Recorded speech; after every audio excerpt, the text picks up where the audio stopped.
కార్తీక్ దీపం తీసుకొని వాళ్ళ తాతయ్య వాళ్ళ ఇంటికి వస్తాడు. ఇక దాంతో అక్కడ ఉన్న హ్మ్, పారిజాతం వీళ్ళైతే కార్తీక్ దీపాలను అనరాని మాటలన్నీ అంటూ ఉంటారు. అది వినగానే కార్తీక్ అయితే ఎవరు ఏంటో తెలుస్తుంది నానమ్మ, త్వరలోనే తెలుస్తుంది అని చెప్పి అంటూ ఉంటాడు.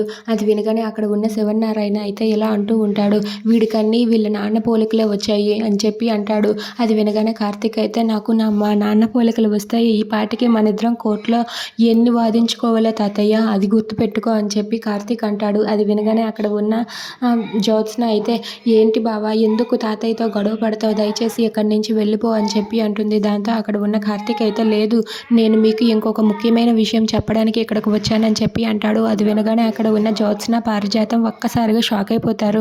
ఏంటి బావకి నిజం తెలిసిందా ఏంటో, నిజం తెలిసినట్లుగా అలా మాట్లాడుతున్నాడు అని చెప్పి అనుకుంటూ ఉంటారు. ఇక అక్కడ ఉన్న కార్తీక్ అయితే సుమిత్ర దగ్గరికి వెళ్ళి రెండు చేతులు ఎత్తి జోడించి, నీకు ఎలా కృతజ్ఞతలు చెప్పాలో అర్థం కావట్లేదు అత్త, నువ్వు మమ్మల్ని ఆదుకున్నావు, ఆపదలో ఉన్న మమ్మల్ని ఆదుకున్నందుకు నీకు కృతజ్ఞతలు అని చెప్పి రెండు చేతులు జోడించి చెప్తూ ఉంటాడు. ఇక దీప కూడా తనకి థ్యాంక్స్ చెప్తూ తనైతే చేతులు ఎత్తి దండం పెడుతూ ఉంటుంది. అది చూసి సుమిత్ర అయితే చిరాకు పడుతూ ఉంటుంది. నువ్వు మమ్మల్ని ఎంత కాదన్నా సరే ఆపదలో ఉన్న మమ్మల్ని కాపాడడానికి వచ్చావు, అది చాలు అత్త అని చెప్పి తనైతే వాళ్ళ అత్తకు కృతజ్ఞతలు చెబుతూ ఉంటాడు. ఇక అక్కడ ఉన్న సుమిత్ర అయితే ఏం మాట్లాడుకున్నా మౌనంగా ఉంటుంది. అది చూసి అక్కడ ఉన్న కార్తీక్ అయితే మీ ఆశీర్వాదం ఎప్పుడు మా మీద ఉండాలి అత్త, ఇక మేము వెళ్ళి వస్తాము అని చెప్పి దీపం తీసుకొని కార్తీక్ అయితే అక్కడి నుండి వెళ్తూ ఉంటాడు. అలా వెళ్తూ ఉండగా అక్కడ ఉన్న దశరథ అయితే ఇలా అంటూ ఉంటాడు, అమ్మ దీప ఇప్పుడు నీకు ఎలా ఉంది, బాగానే ఉంది కదా అని చెప్పి దశరథ దీపని అడుగుతూ ఉంటాడు. దాంతో దీప అయితే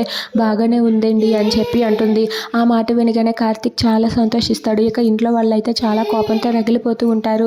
ఇక అక్కడ ఉన్న శివనారాయణ అయితే వీడు ఎందుకు ఇప్పుడు దీపని పలకరిస్తున్నాడు అని చెప్పి చాలా కోపంతో రగిలిపోతూ ఉంటాడు. ఇక కార్తీక్ అయితే ఇలా అంటూ ఉంటాడు, మేము మీ ఆశీర్వాదం ఉన్నంత వరకు బాగానే ఉంటాం మావయ్య, మీ ఆశీర్వాదం, మీ మాట, మీ పలకరింపే మాకు చాలు మావయ్య అని చెప్పి కార్తీక్ దీపని పట్టుకొని వాళ్ళ మావయ్యతో అంటాడు. అది విని దశరథ అయితే మా ఆశీర్వాదం ఎప్పుడు మీకు ఉంటుంది, మీరు క్షేమంగా ఉంటే చాలు అని చెప్పి దశరథ అంటాడు. ఇక ఆ మాట వినగానే దీప కూడా చాలా సంతోషిస్తుంది. అలా కార్తీక్ అయితే దీపం తీసుకొని వాళ్ళ ఇంటికి వెళ్ళిపోతాడు. If you like this video please like, share and subscribe friends. Thanks for watching.